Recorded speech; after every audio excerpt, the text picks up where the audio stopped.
If you're hearing this, don't stop listening, because the moment you look away, they move. We thought the bus crash was the worst thing that could happen to us. We were wrong. The town we crawled into was dead. The streets were empty. The lights were out. But something was waiting. Something that never speaks, never breathes, never stops. And every time we blinked, every time we turned our backs, the silent ones came closer. This is what happened in that forgotten town, and why none of us should have survived. Chapter 1. Chapter 1. Don't ever walk into a town that isn't watching you. The bus did not crash so much as it gave up, a long metallic sigh as the tires skidded across gravel and the world tipped sideways. When the survivors finally dragged themselves out of the broken windows and onto the dirt, the air felt wrong, thick, still, heavy enough that each breath tasted of dust and rust and something else they couldn't name. They stood in the ditch, bruised and shaking, staring at the empty stretch of road that cut through the valley like a scar. The sky above them was a dull slate, the kind of gray that swallowed sunlight before it could reach the ground. Not one person said it out loud, but each of them felt it. Nothing watched us, but something noticed. The phrase drifted among them like a shared thought. The first to move was Mara.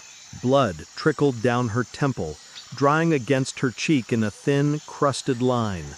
She looked toward the nearest sign, a leaning wooden post nearly swallowed by weeds. The faded paint read, "Grayeridge, 1 mile."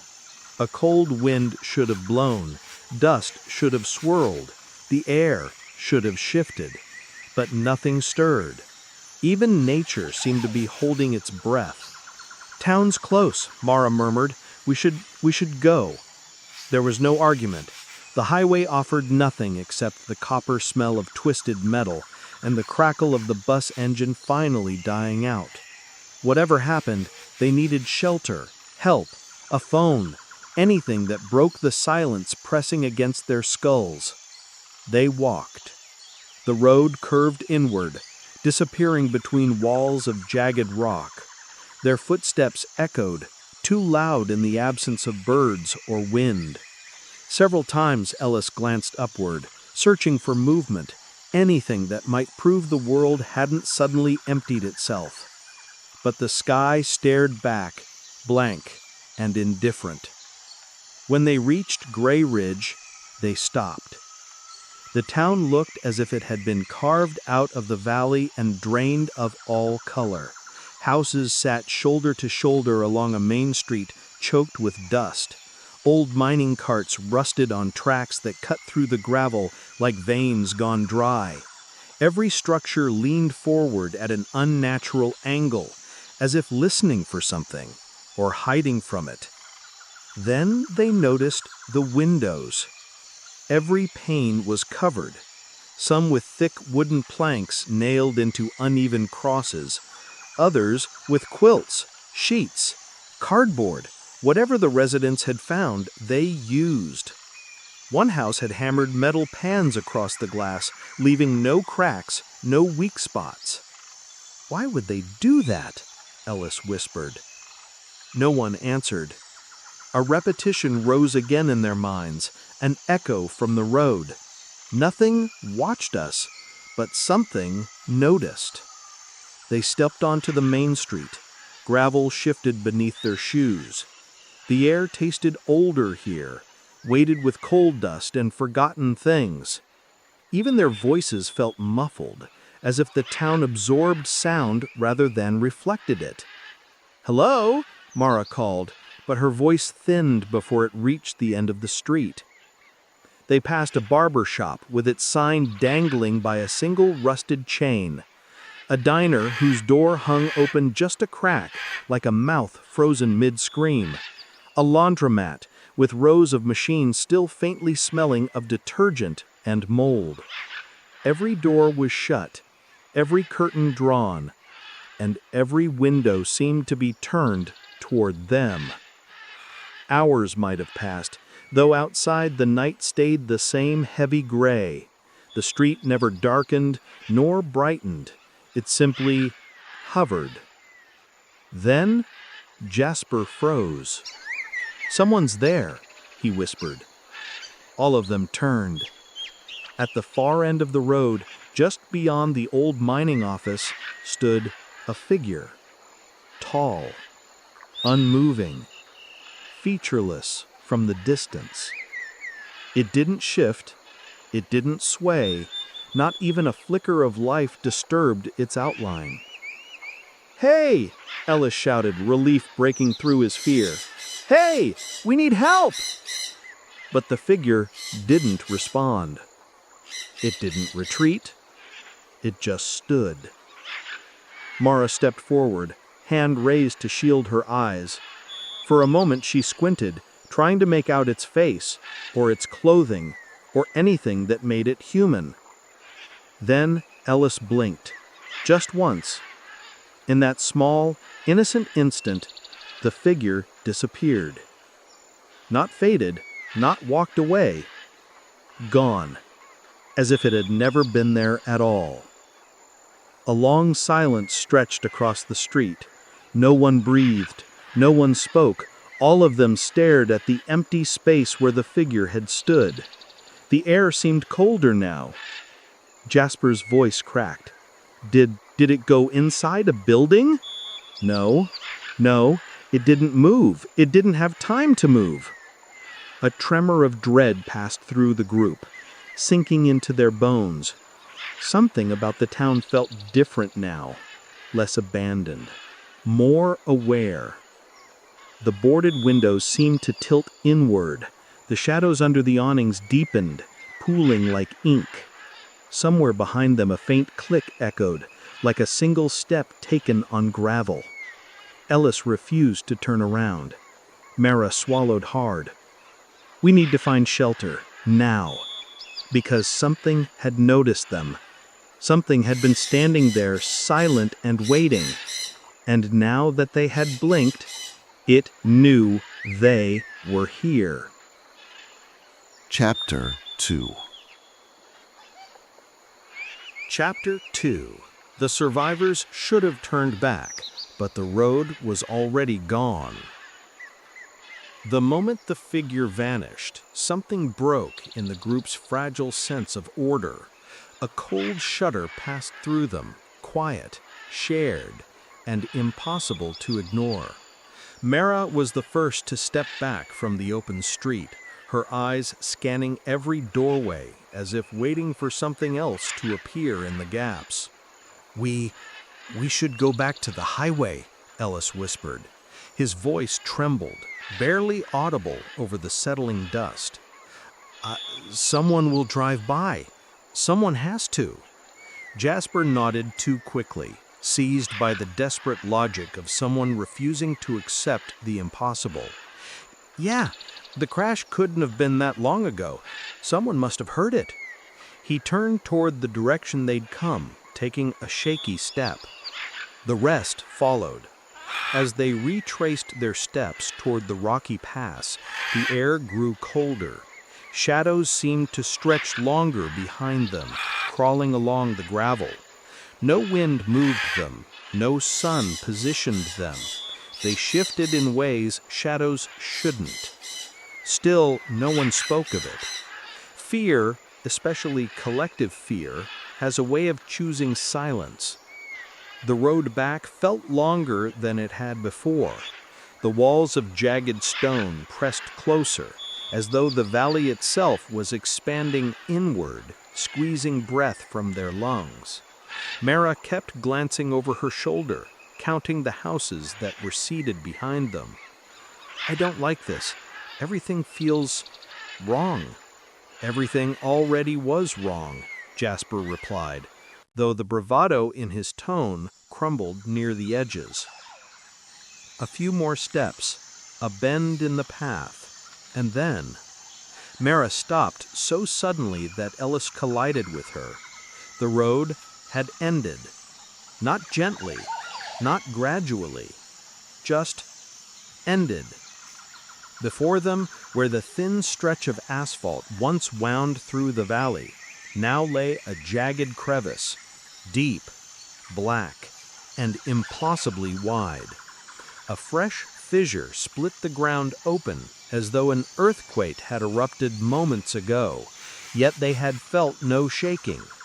The edges of the tear were too sharp, too clean, as if carved, as if intentionally placed. Ellis stumbled forward, pebbles shifting under his shoes, and peered down.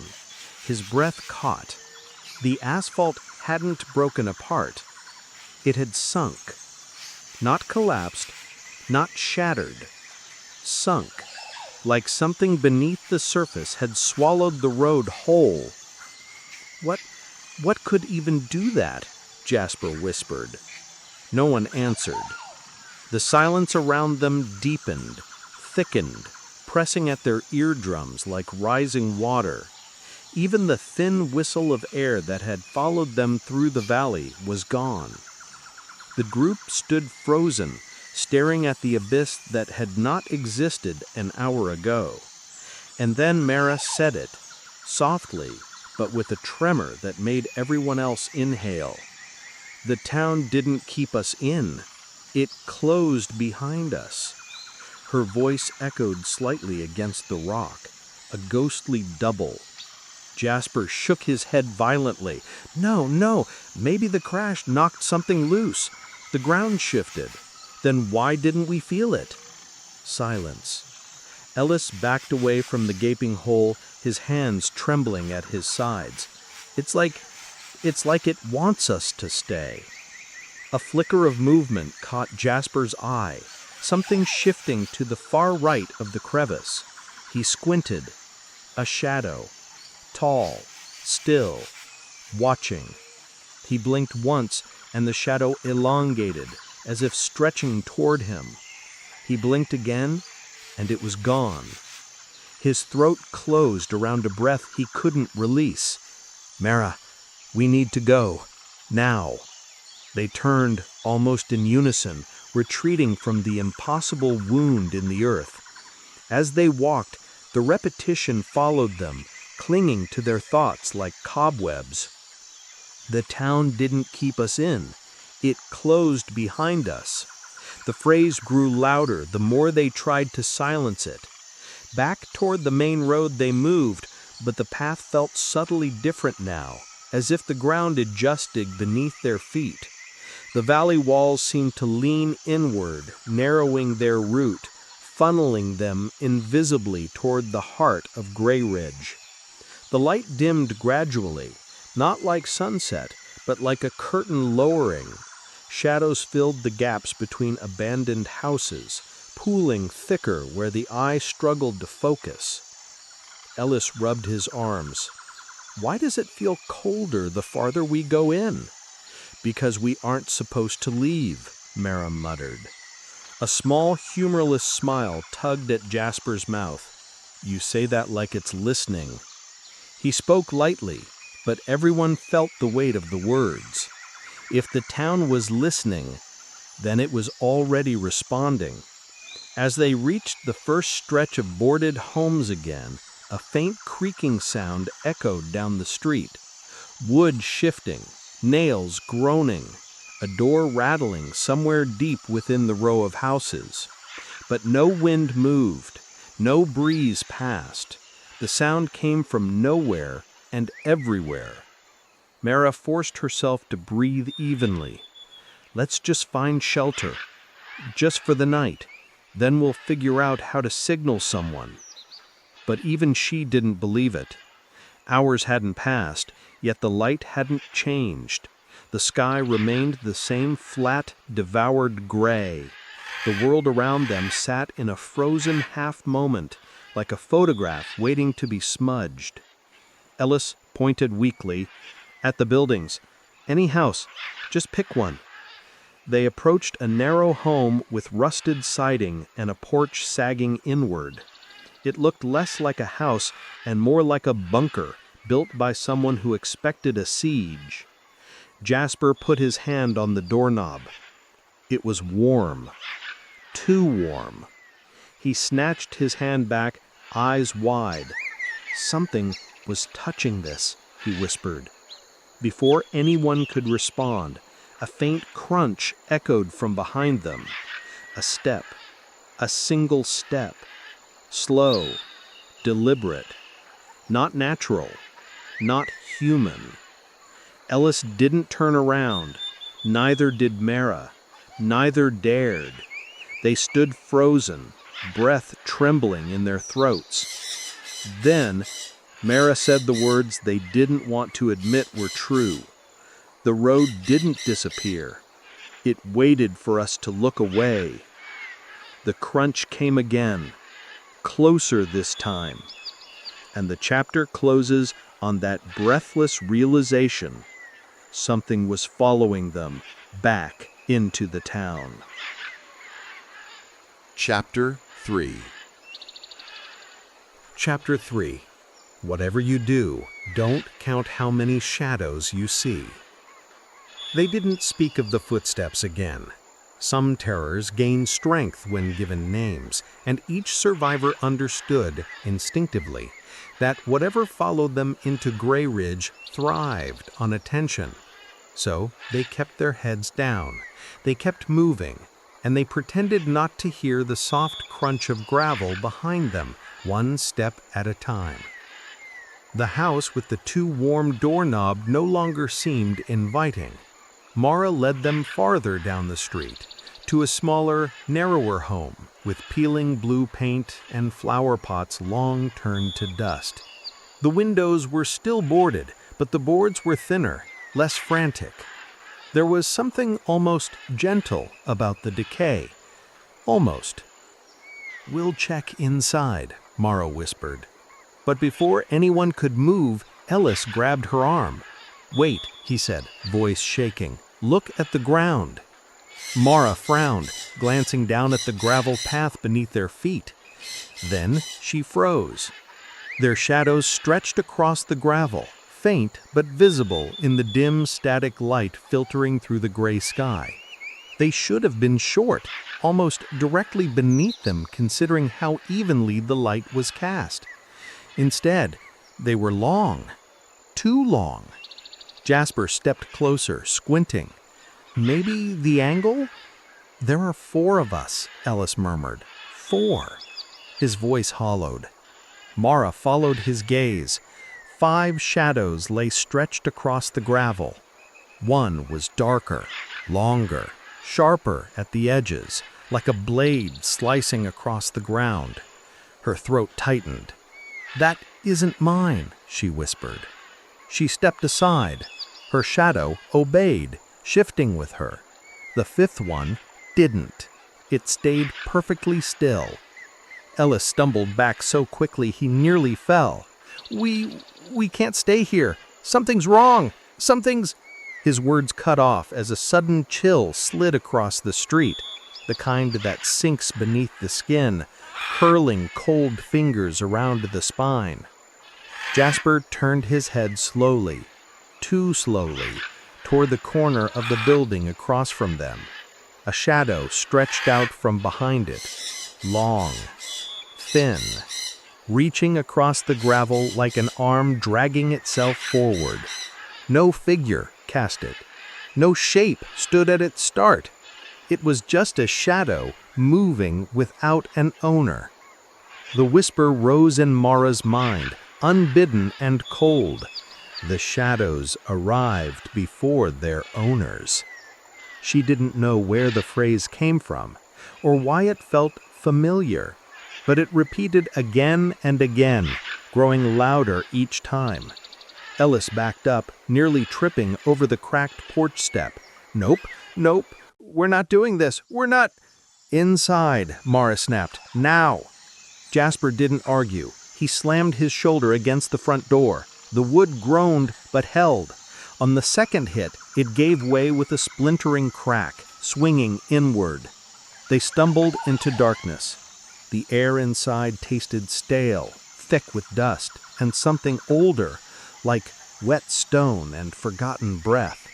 The floorboards creaked under their weight, each sound amplified in the stillness. Mara turned toward the doorway. The shadows outside had stopped moving, but they hadn't disappeared. They waited, watching, or listening, or both. Jasper shut the door quickly, pressing his back against it as if expecting something to crash through at any moment. For a moment, there was silence. A slow exhale broke it, Ellis's shaking breath. Then the house creaked. Not from settling, not from age. It creaked as though someone walked across the floorboards upstairs. Slow steps, measured too heavy for a person. Mara's pulse quickened. "No one goes alone," she whispered. "If we move together." Jasper swallowed. "We're not going up there, right?" Before anyone answered, a soft tapping echoed from behind one of the boarded windows. Gentle at first, almost polite. 3 taps, pause. 3 taps again. Jasper pressed a hand to the boards. "What if it's someone needing help?" "Is that what it sounds like to you?" Ellis hissed. The tapping grew slower, heavier, more deliberate. Tap, tap, tap. It stopped. A moment of suspended dread filled the room. Every breath felt too loud. Every heartbeat echoed against the walls. Then, Mara noticed something. Her shadow, cast faintly across the wooden floor, shifted slightly as she raised her hand. Jasper's shadow shifted. Ellis's shadow shifted. The 4th shadow did not. It was beneath the window. Long, wrong, waiting. A tremor ran down her arm. "Back away," she whispered, slowly. They moved toward the inner hallway, the small space narrowing around them, forcing their shoulders tight together. The smell of old wallpaper and dust pressed close, the walls almost seeming to breathe. As they stepped deeper into the house, the tapping at the window began again, softer, almost teasing, like it knew they were leaving. The hallway ended abruptly at a cracked door, and beyond it, faint light flickered through broken slats. Mara reached for the handle, her fingertips trembling. Behind them, Ellis whispered what they were all thinking. The shadows arrived before their owners. Mara opened the door, and something moved inside.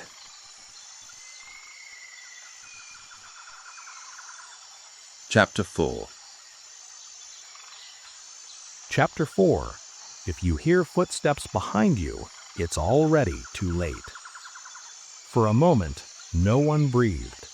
The cracked door hung open, the dim light inside flickering like a dying pulse. Dust floated in slow spirals, drifting upward as though disturbed by something unseen. Mara took one careful step into the room. Nothing moved. Nothing shifted.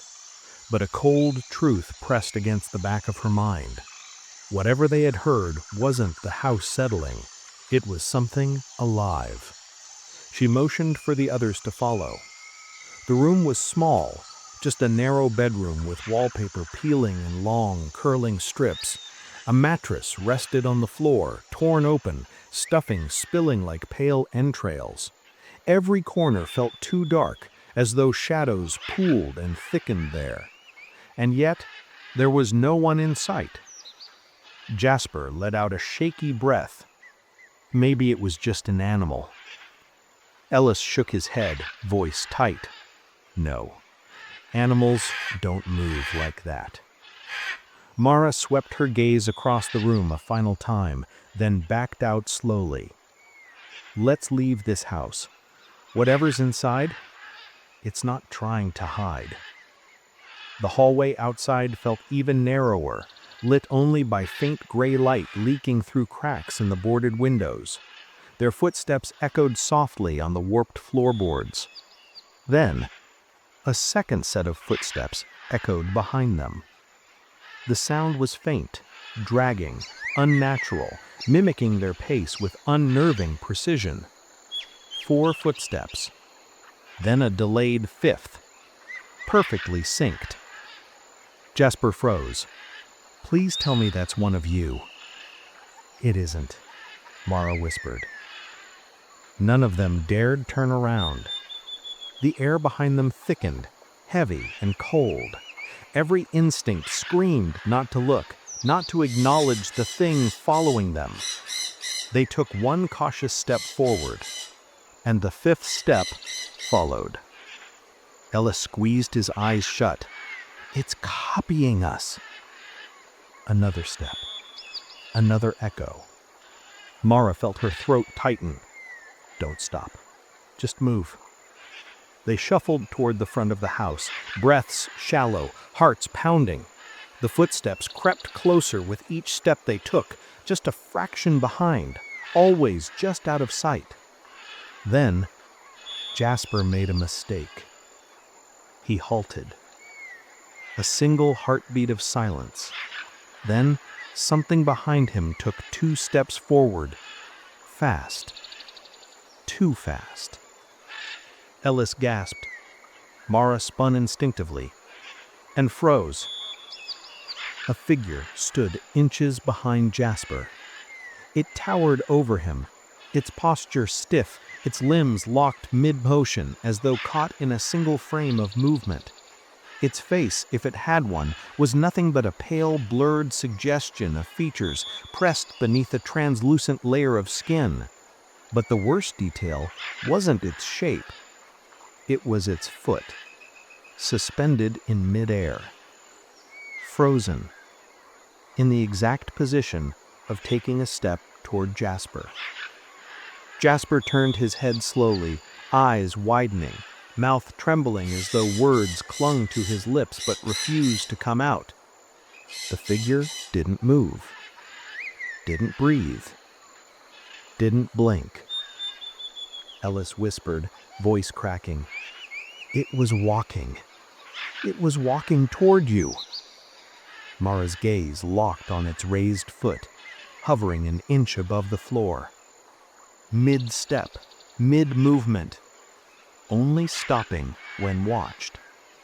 Her heart pounded violently. "Don't turn your back again. They move when we're not looking."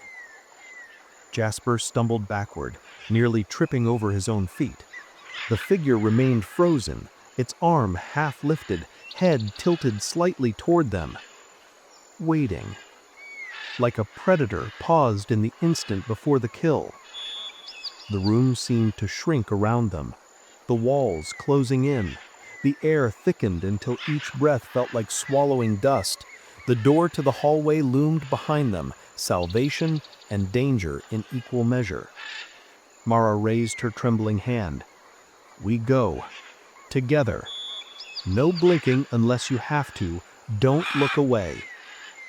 They began to retreat toward the hall, eyes locked on the figure.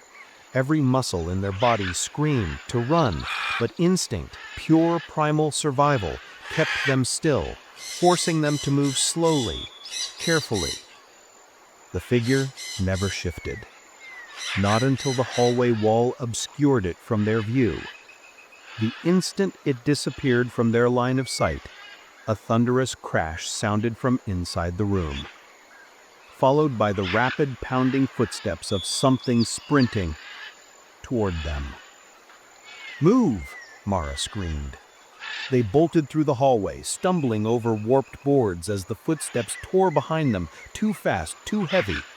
The sound of something slamming into walls, clawing at the tight space, filled the house. Ellis reached the front door first, yanking it open so hard the hinges shrieked. Cold air blasted them as they spilled out onto the street.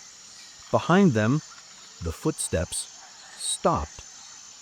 Instantly, as if whatever pursued them froze the moment daylight touched them.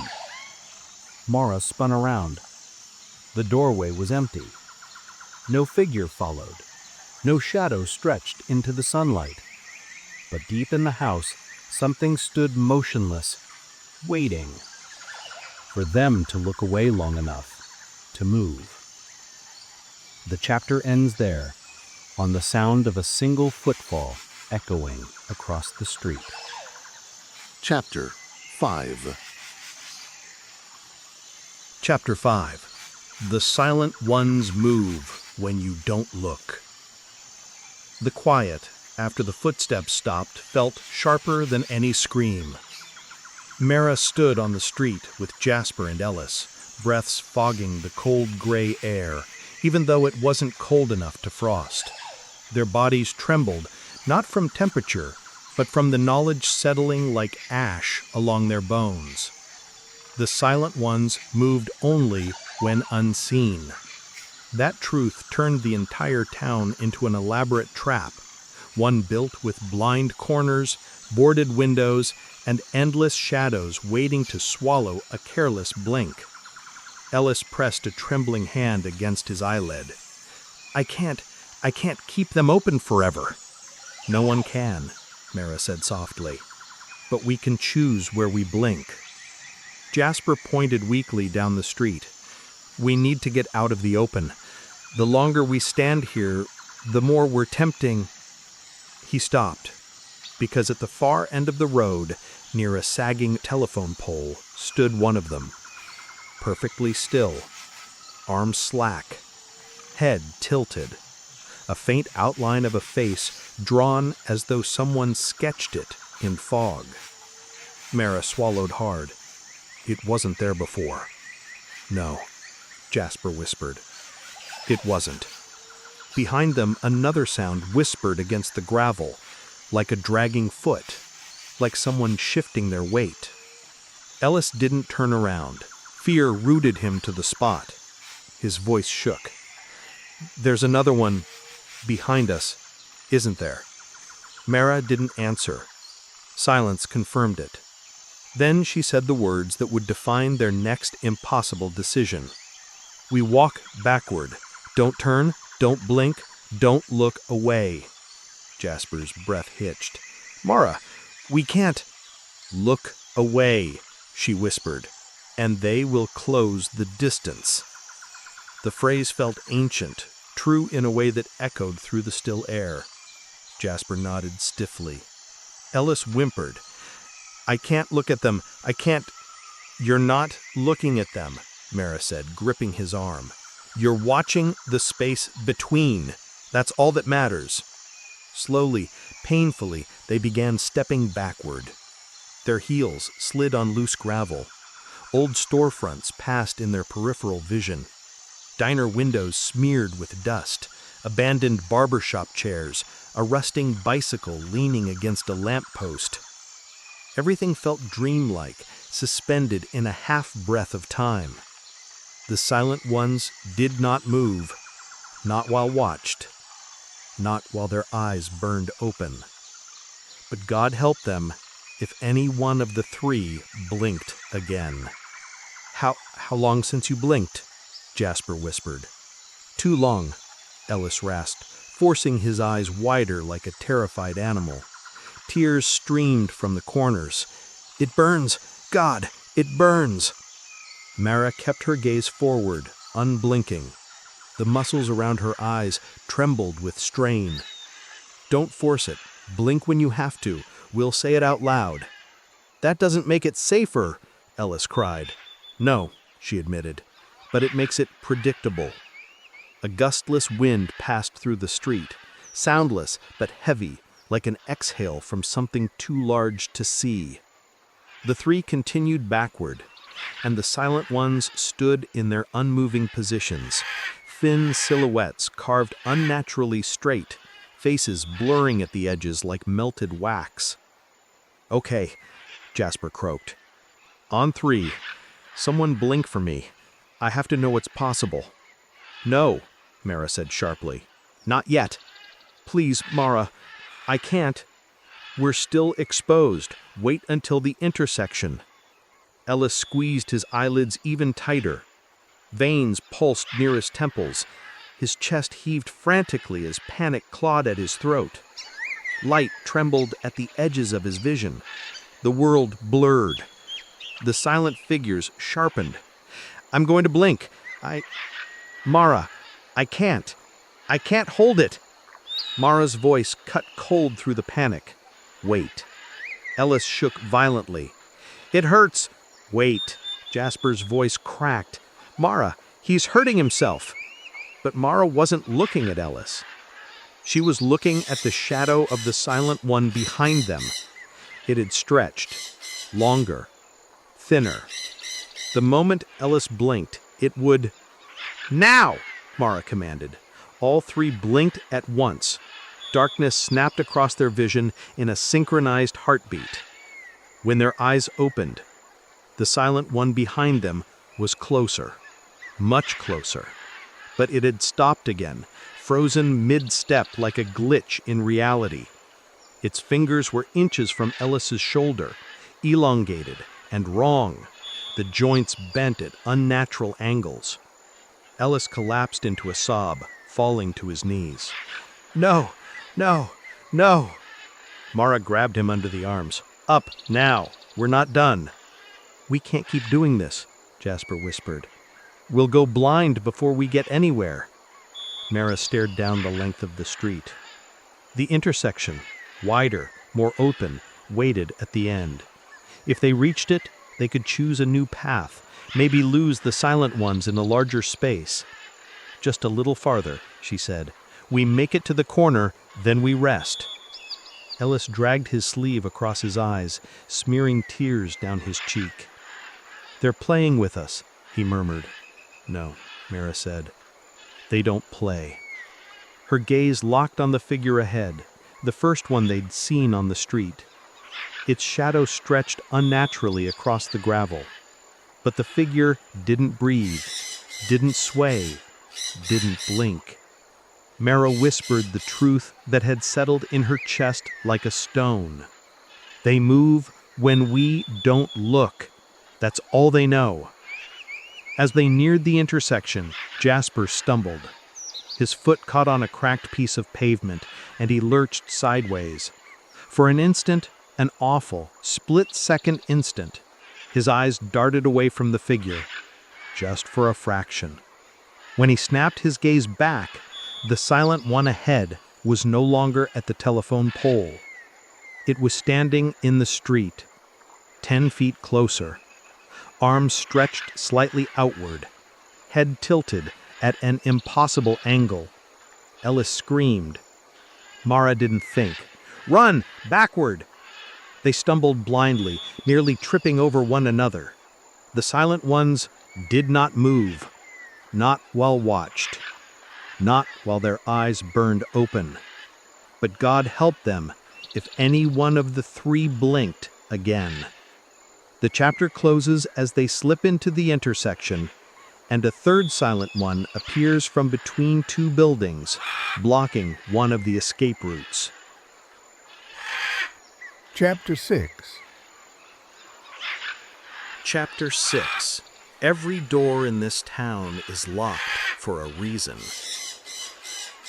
The intersection felt wider than the rest of Grayeridge, but not safer. Open space only meant more angles for the silent ones to approach, more blind spots for terror to seep through. Mara's eyes stung. Jasper's breath came out in ragged bursts. Ellis shook like a leaf, caught in a wind that refused to blow. 3 of the silent ones now stood in the street. One at the telephone pole, one emerging from an alley, one hovering in a half-step toward Ellis. They froze like grotesque statues when watched, yet the tension in their forms, the invisible threat of what happened when eyes closed, clung to the air like static.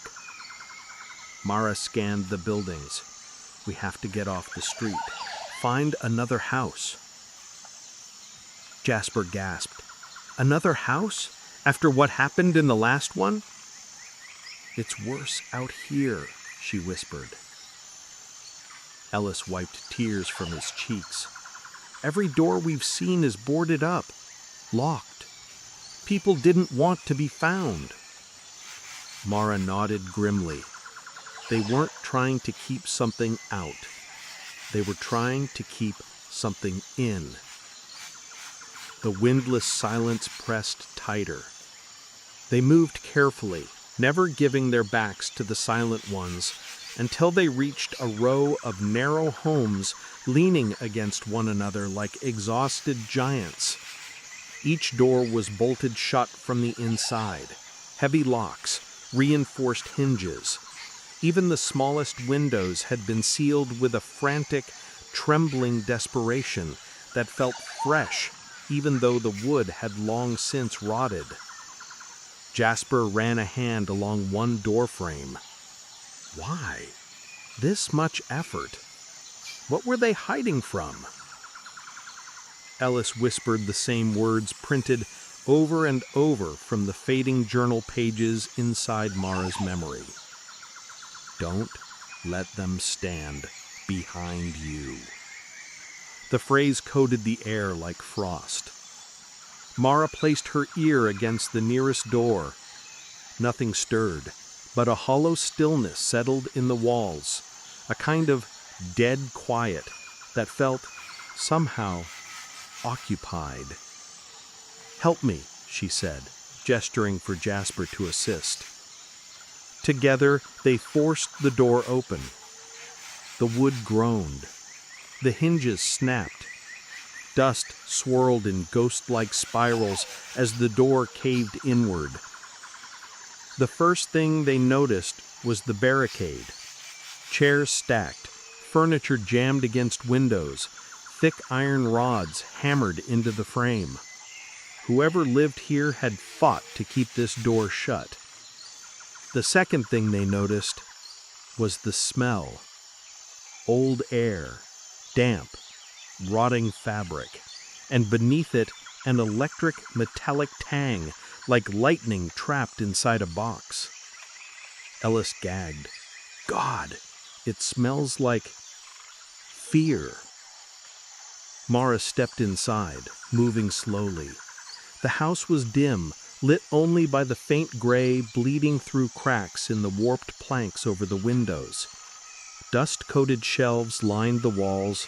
A shattered mirror lay on the floor, reflecting only splinters of shadow. On a small wooden table sat an open journal. The pages were yellowed, curled at the edges, but the handwriting remained sharp, etched into the paper like someone had carved it with trembling force. Jasper picked it up cautiously. "You sure we should read this?" Mara's voice softened. "People wrote things down for a reason. Maybe they wanted someone to know, someone to survive." Jasper swallowed, then began reading aloud.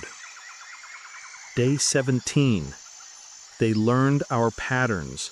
They learned our voices. They learned us. He flicked the page with shaking fingers. They move when unseen. We move when afraid. They are faster.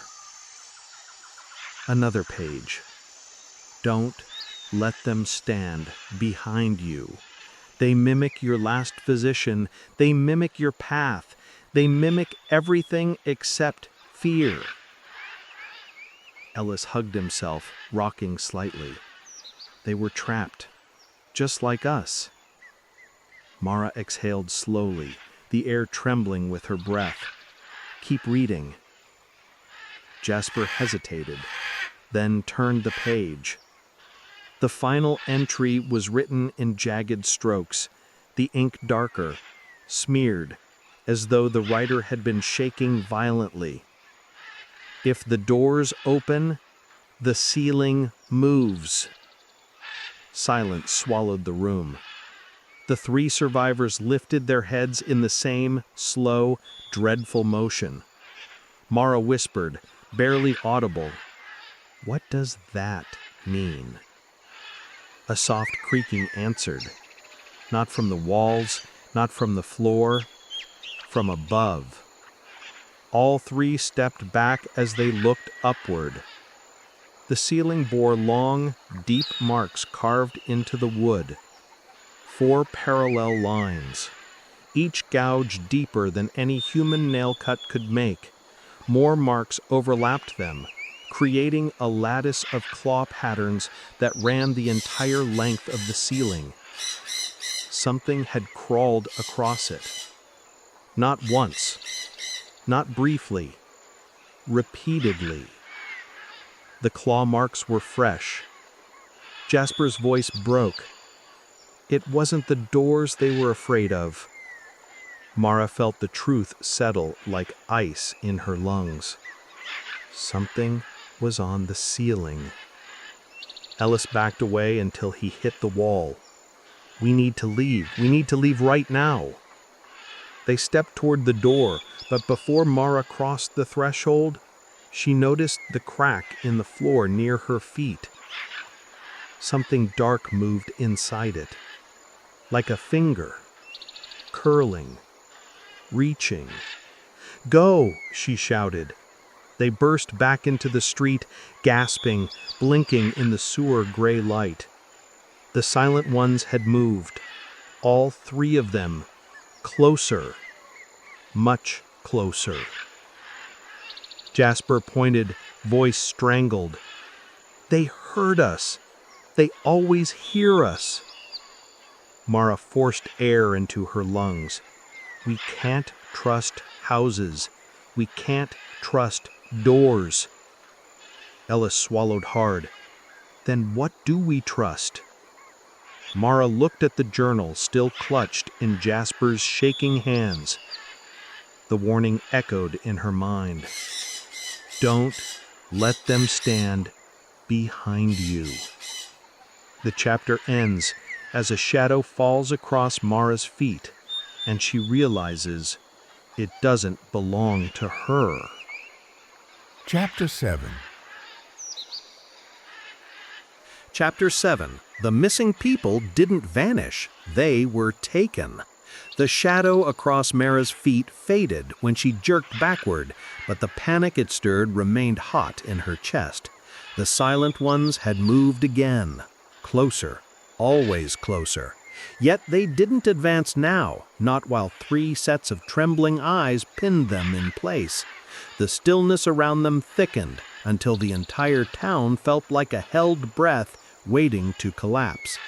Mara steadied herself. We can't stay above ground. They see too much up here. Ellis shook his head frantically. You want to go back into another house? Not a house, she said. Under them. Jasper's face paled. Basements. Mara nodded. If every door in this town was locked, the people who lived here must have had somewhere else to run, somewhere they thought was safer. Ellis wiped his eyes, smearing tears and dust. You think they survived down there? Jasper looked at the journal clutched in his shaking hand. Maybe for a while. The silent ones remained still, frozen mid-step, mid-reach, mid-sway, grotesque snapshots of motion that had never been natural in the first place. Mara spotted a house near the edge of the intersection, its windows boarded like the rest, but the foundation cracked open by age. A narrow gap yawned beneath the porch, just wide enough for a person to slip through. She pointed. That one. Ellis stared at the dark opening. You want us to crawl under a house? No, she said. I want us to survive. They backed toward the porch slowly, never breaking eye contact with the silent ones. When they reached the steps, Jasper dropped to his knees and peered beneath the house. A hollow, echoing space stretched underneath. Dirt floor, splintered beams, a few discarded tools rusting in the gloom. The air smelled stale, damp, and strangely metallic, like iron wet with old water. It's big enough, Jasper murmured. We can move through. Go, Mara said. I'll follow last. Ellis slid into the darkness first, hands trembling as he crawled forward. Jasper followed, whispering shaky encouragement to keep from breaking down entirely. Mara backed in last, her gaze fixed on the silent ones until the earth swallowed the light around her. Inside, the air was colder, quieter. Somehow, the silence felt heavier here, like the ground itself listened. Their hands brushed against wooden beams, broken crates, old ropes. The earth beneath them felt uneven, disturbed in patches, as if dug up and smoothed over again. Ellis's whisper trembled. "This place, it feels wrong." "Everything here feels wrong," Jasper muttered. "No, this feels old." Mara reached the back wall. A narrow crawl space continued deeper, leading into a slanted stone opening that could not possibly have been part of the original house. A tunnel, carved with human hands, and something else. Jasper swallowed. People built this. They really tried to escape. Mara touched the stone. Cool, damp. Let's see how far it goes. They crawled deeper, their breaths echoing softly in the tunnel's throat. The dirt walls became smoother, more deliberate. Wooden beams supported older segments. Scraps of fabric hung from nails. Abandoned lanterns lay tipped over, glass shattered. Something glinted near Ellis's hand. He picked it up. A bracelet. Small, child-sized. Jasper leaned closer. Why would they leave something like this? He stopped. Ahead, the tunnel opened into a wider chamber. And in that chamber, belongings lay neatly arranged. Not scattered, not dropped in panic, arranged. Shoes placed side by side. Luggage lined in a perfect row. Jewelry in small piles. Watches, rings, earrings, each one cleaned of dust as though touched recently. Clothes folded. Blankets stacked. A child's toy sat on top of a crate. A small wooden train polished so clean it looked new. Ellis felt the hairs on his neck rise. Why would they organize everything like this? Mara stepped forward, voice low and trembling. Because they weren't running anymore. They were preparing. "For what?" Jasper whispered. Mara stared at the tidy rows, the unsettling order of the personal belongings. Her answer came as a whisper, heavy and cold. "Were not killed." Jasper flinched. Ellis swallowed hard. Mara's voice deepened with dread. They were claimed. The repetition echoed strangely around them, as though the walls themselves murmured the words back. Claimed, claimed, claimed. Jasper backed away. No, there had to be survivors. People wouldn't just... He froze. Ellis froze. Mara turned slowly. 3 shapes stood at the far end of the chamber. Not silent ones. Not exactly. These figures were smaller, shorter, faintly human in outline, but their forms were blurred, as if unfinished, not fully changed, not fully gone. Jasper whispered, voice breaking, "What happened to them?" The middle figure swayed slightly, then froze the instant their eyes fixed on it. Mara whispered the truth no one wanted to accept. They weren't hiding from the silent ones. Her breath trembled. They were becoming them. Ellis's heart hammered so loudly it echoed against the tunnel walls. Cold air wrapped around their ankles like reaching fingers. Jasper stumbled backward. "We need to run. We need... The unfinished figures remained still, waiting. Mara's voice became a harsh whisper. "Don't turn your back. Don't blink. Don't let them move." The chapter closes on the suffocating realization the tunnels weren't escape routes. They were waiting rooms for transformation. Chapter 8. Chapter 8. Don't trust the ones who say they've escaped before. The chamber of belongings left behind felt colder after the unfinished figures appeared. Cold in a way that bit into the skin, a cold carrying intent. Mara, Jasper and Ellis backed away slowly, never letting their eyes leave the blurred, incomplete shapes. The three figures didn't breathe, didn't sway, didn't blink. Only one thing moved: the shadows at their feet. Long, reaching, curling toward the survivors like fingers made of darkness. Mara whispered, "Back into the tunnel. Keep watching them. Don't rush." Ellis trembled violently. "Mara, they're changing. Right now." "No, they're waiting. They won't move while we're looking at them." Jasper swallowed hard. "But what happens when we blink?" No one answered, because they all knew the answer already. They retreated into the narrow crawl tunnel, inch by inch, the stones scraping their palms. Only when the chamber disappeared behind the curving wall did Mara allow them a single coordinated blink, on her count. The echoing darkness swallowed the figures, and the three survivors scrambled faster, scrambling toward any place that felt less like a grave. But as they emerged beneath the cracked foundation of the house, a voice drifted into the cold air above them. "You shouldn't be down there." All three froze. The voice was calm, steady, and chillingly ordinary, like someone giving polite advice in a grocery store aisle. They slowly turned. A man stood near the corner of the porch.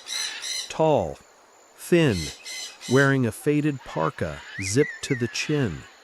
His hair was gray and patchy, his cheeks hollow.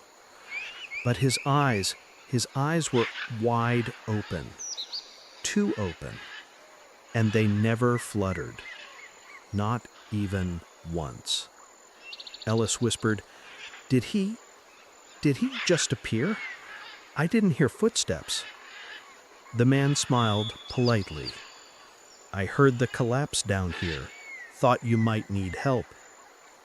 Jasper narrowed his eyes. "Collapse? Nothing collapsed." The man didn't seem to hear him. "Tunnels aren't safe. Not anymore. They used them too much." Mara climbed out carefully, keeping her gaze fixed on him. Who used them?" "The townsfolk," the man said. His voice was smooth, flat, emotionless. "They built the tunnels to escape, but escape isn't something this place allows." Ellis took a step back. How long have you been here?" The man smiled again, too broadly, stretching his lips but not touching his eyes. "Years. Long enough to know what moves in the dark. Long enough to know how you can survive it." Mara studied him. His posture was stiff, unnaturally so. His hands didn't sway at his sides. They hung straight down like dead weight. And his chest, was it rising? Jasper whispered, "Mara, I don't think he's breathing." The man turned his head toward Jasper slowly, very slowly, as if the movement was new to him. "You want to get out, don't you?" he asked. "I can show you the way. I escaped before." Mara's blood chilled. No one survived this long in Grayeridge. No one escaped. Every journal they'd found spoke of inevitable surrender. So why was he still here?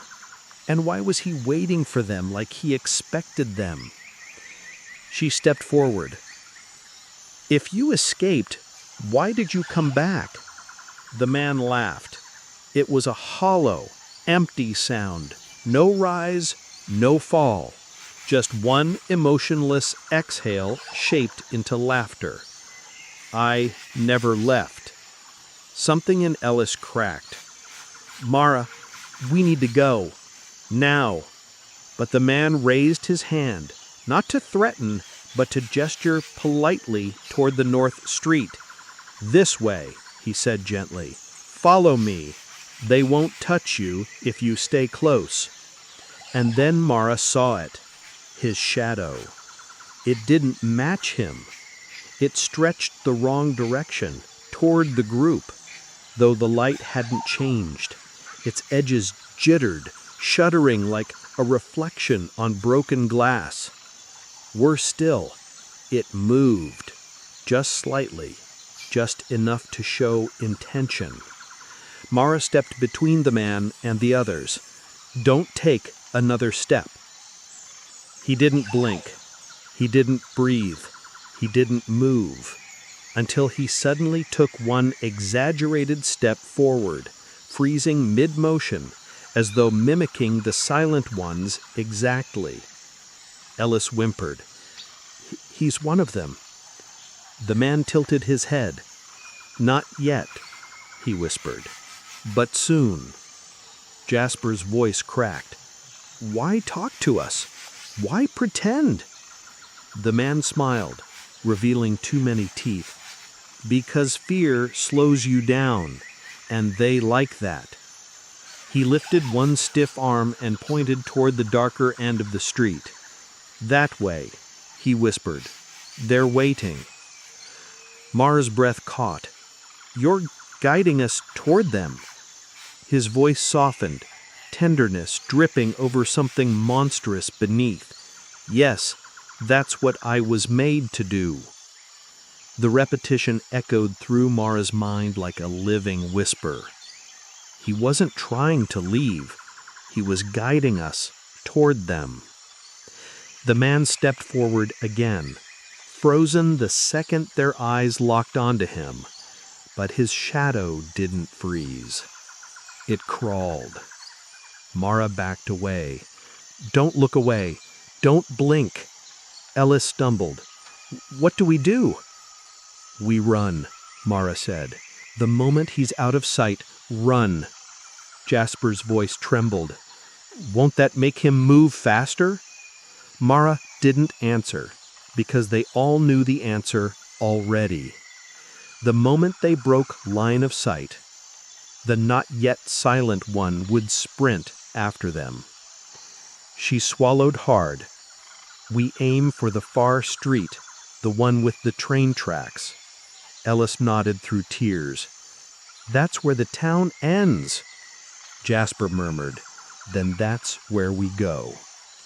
The man smiled wider, cracking the skin at the corners of his mouth. "Run," he whispered gently. "Please, they're hungry." The chapter ends as the survivors slip behind the house, and in that single instant, they hear him move, fast, too fast, chasing them into the dark. Chapter 8. Chapter 9. This town doesn't want you dead, it wants you changed. They ran, not forward, sideways, vanishing behind the crooked house in the split-second window when the not-quite-human man vanished from their sight. Gravel skidded beneath their feet. The air behind them split with movement, fast, violent, eager. None of them dared look back. Jasper wheezed, "He's right behind us!" "No talking," Mara whispered. "Save your breath. Just move." Ellis tripped on a loose board, but caught himself, palms scraping the dirt. His vision pulsed at the edges, dark spots flickering from exhaustion and fear. Every blink felt heavier. Every step felt slower. Hours might have passed as they weaved between houses, though outside the night stayed the same. No sun, no moon, no change in the gray sky choking Grayeridge. Finally, they reached the back alley of a long row of homes. Mara stopped short, gripping the others' arms to steady them. Her breaths came sharp and uneven, her eyes wide with a knowledge that didn't exist before. She pointed at a splintered basement door lying broken on the ground. "Inside," she whispered. "There's something we need to see." Jasper stared at her, panicked. "Mara, are you out of your mind? Something chased us here." "Yes," she said, "but you need to understand why the townspeople didn't run. Not for long." "Why?" Ellis swallowed. Mara stepped into the basement, her voice almost too quiet to hear. "Because the town doesn't want you dead. It wants you changed." A shiver rolled across them. The basement smelled like damp stone and old breath, air thick with decay, and something colder beneath it. A lantern lay on the dirt floor, untouched for years. A faded chalkboard leaned against a wall, covered in wild scribbles. Ellis lifted the lantern. What's all this writing? It looks like someone was taking notes." Mara nodded once. They were studying what was happening to them. Jasper wiped dust from one corner of the chalkboard and read aloud. Phase 1, sleep loss. Phase 2, shadow splitting. Phase 3, memory drain. Phase 4, silence. Phase 5, surrender. Under those words was another scrawled multiple times, frantic, uneven, like someone had carved it in trembling desperation. "The town rewrites you. The town rewrites you. The town rewrites you." His voice trembled. "What does that mean?" Mara inhaled, steadying herself. "It means the silent ones aren't monsters. They're people. People who lived here. People who couldn't escape the rules." Ellis's hand shook so badly he nearly dropped the lantern. No, we saw them. They're not human anymore, Mara." "They were," she said. "Once." Jasper backed away from the chalkboard. "What's shadow splitting?" Mara gestured at the entries. "It starts when you can't sleep. They said the nights here never change. Time spreads thin. You lose track. You start blinking too much or not enough." She pointed to the next line. Phase 2, shadow splitting. When your mind breaks from exhaustion, your shadow stops behaving. It moves first. It moves more. It moves before you do. Ellis whispered, "Like the unfinished ones in the tunnels." "Yes, that's phase 3. Jasper swallowed. "Memory drain?" Mara's voice went quiet. "You forget how long you've been here. You forget where you came from. You forget who you were." A chill rolled down Jasper's spine. "Mara, are you saying the silent ones remember being human?" "I'm saying," she whispered, "they remember enough." The scratching above them stopped. The silence pressed in. Then, a soft thud. Something heavy landed on the floor above. An unmistakable step, and then another. Jasper's heart thudded painfully. "It found us!" Ellis's lantern flickered. "We need to run, now!" Mara held up her hand. "Wait! Wait!" Ellis cried. "Listen!" They listened. The footsteps were slow, purposeful, tracing the outline of the room above them, almost like something was mapping their positions.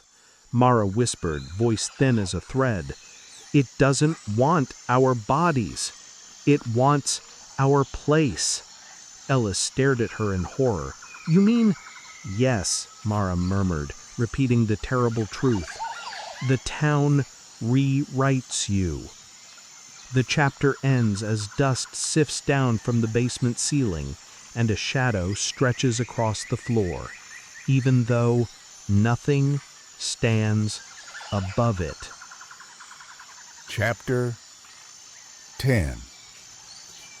Chapter 10. Run before you become one of them.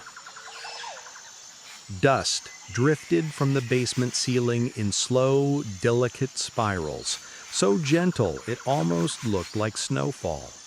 But snowfall doesn't move with intent. Snowfall doesn't pause between footfalls. Mara stared at the stretching shadow on the dirt floor. It lengthened in a slow, steady pulse, even though nothing physical stood above them. Ellis backed against the wall, barely holding the lantern steady. "It found us! It found us, Mara! We have to go!" Jasper's voice shook. "If we run, it'll move faster." Mara didn't look away from the shadow. "If we stay, it'll finish rewriting us." The air tightened.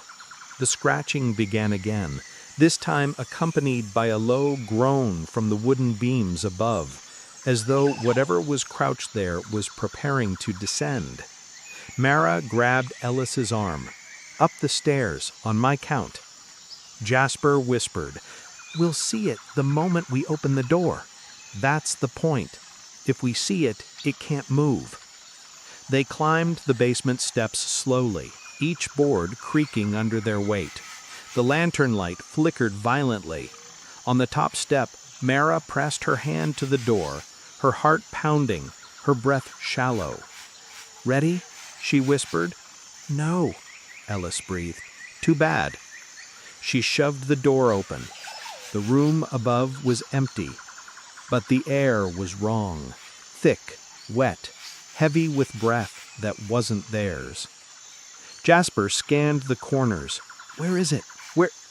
Mara's eyes moved upward. A figure clung to the ceiling beams, upside down. Limbs bent backward. Face twisted into a blur of features that flickered when she tried to focus. It was frozen mid-crawl. One hand stretched toward them, one foot suspended in the air.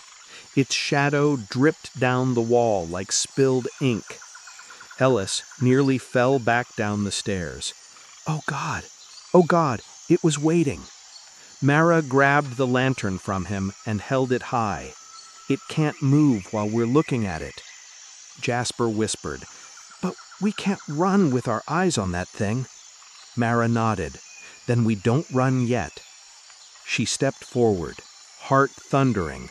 The figure remained still, but the longer they stared at it, the more details emerged. Patches of skin missing, a jaw that seemed detached, fingers stretched far too long, like softened bone molded into new shapes. It wasn't just transformed, it was corrected, rewritten. Ellis wiped tears from his cheeks. "Mara, please, please tell me we're getting out." She forced breath into her lungs. "We are. We're going to the train line." Jasper flinched. "You think it still works?" "It doesn't have to. It just has to be off the ground." A crash echoed behind them. They turned. Another silent one stood in the doorway, frozen mid-sprint, its limbs extended, its mouth slightly open in a silent scream. They were being surrounded. Mara's voice dropped to a whisper. "Don't stop. Don't blink. Don't turn around." It became their mantra, their prayer, their last salvation. She backed towards the exit, never looking away. The three emerged onto the street where the gray sky loomed, unchanged, unbroken, still holding back any shift in time. But the street had changed. Silent ones now dotted the road, dozens of them, some standing in mid-step, some frozen mid-reach, some leaning forward as though they had been running. The survivors squeezed together, trembling. Ellis whispered, "We can't do this. Mara, there's too many." "We don't look at them. We look at the path." Jasper frowned. "But if we're not watching them?" "They'll move," she finished. "So we move faster." Her voice cracked, but her eyes did not waver. On 3. 1. A silent one tilted slightly, its shadow stretching toward them. 2.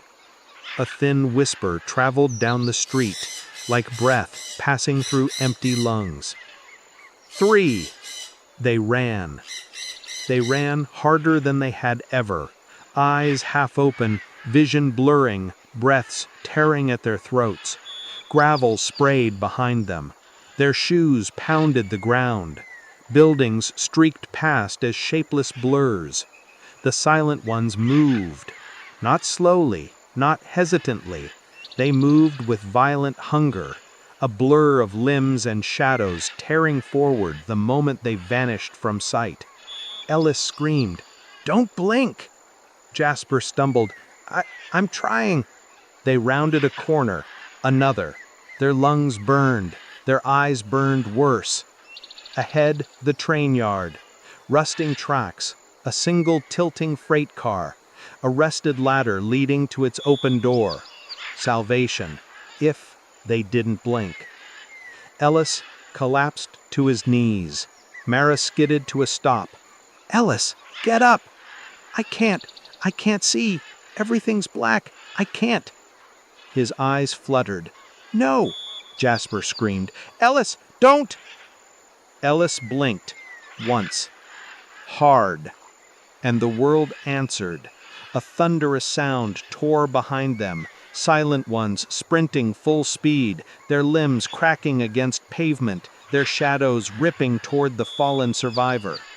Mara yanked Ellis upward, adrenaline turning her bones into iron. "Run!" They dragged him toward the train car. Jasper climbing the ladder first, reaching down to pull them up. Mara shoved Ellis into Jasper's arms, then grabbed the metal rung.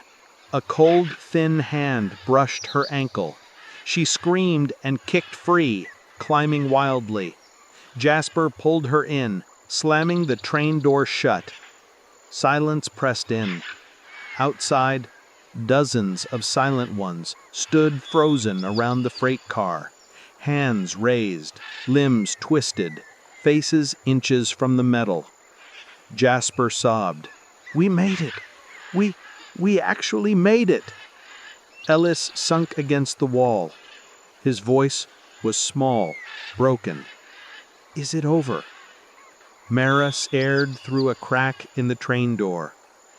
The silent ones watched them, waiting, listening, rewriting. She whispered the final truth of Grayeridge. Don't stop. Don't blink. Don't turn around. Because once you do, they know you're ready to join them.